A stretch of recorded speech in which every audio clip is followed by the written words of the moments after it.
that. Alfredo Ortiz, you are the CEO of the Job Creators Network. Okay. What are you doing at the Job Creators Network? Explain your business, and what do viewers need to understand about the Job Creators Network?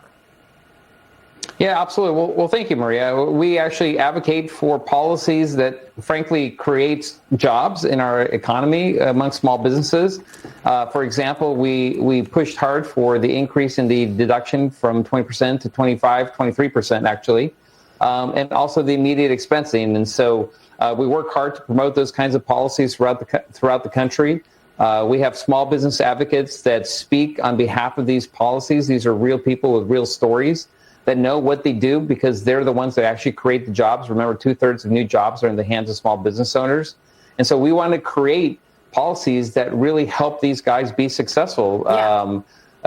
Again, in the past, in the Biden administration, it was quite the opposite. And so Trump understood in his first administration that small business owners were the key to growth, and he understands it as well in this one. And that's why in that big, beautiful bill, we have two serious provisions that are going to help that. And like I said, but we do have to get that certainty, right, on the tariffs, and we have to get certainty on the tax cuts, because both of those together equals jobs in America. And really quickly, too, I want to just touch on what Joni and Steve were talking about the changing workforce in America, because we're actually seeing in the small business area, I've heard a lot of groups that have been calling me that they're trying to create training industries, basically, or training companies, because they're seeing as manufacturing comes back, it's not in the traditional sense. It's going to be very advanced kind of manufacturing where the skill sets aren't there in terms of people's ability. So the retraining and retooling of a workforce, we're seeing as a big opportunity in the small business area that people are going to be started looking at.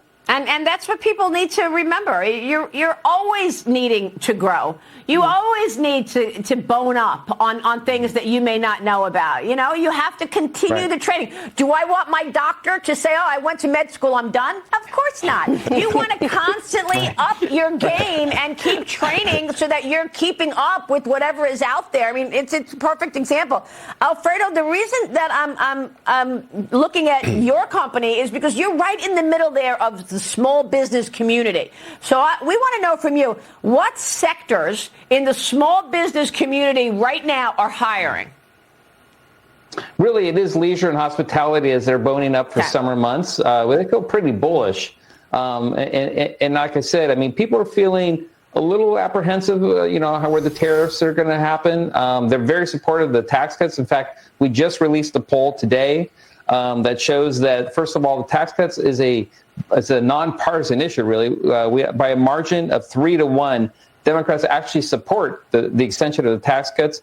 And 70% of our small business owners says they're going to take that savings and they're going to create jobs, pay higher wages, give more benefits, or reinvest back in their community. And so, again, we're seeing that growth in leisure and hospitality. But overall, I think we're seeing an economy that is reinventing itself. And I think small business owners, you got to love them because they reinvent themselves as well. They're realizing that's where the growth is. And there's a lot of conversation in that space right now.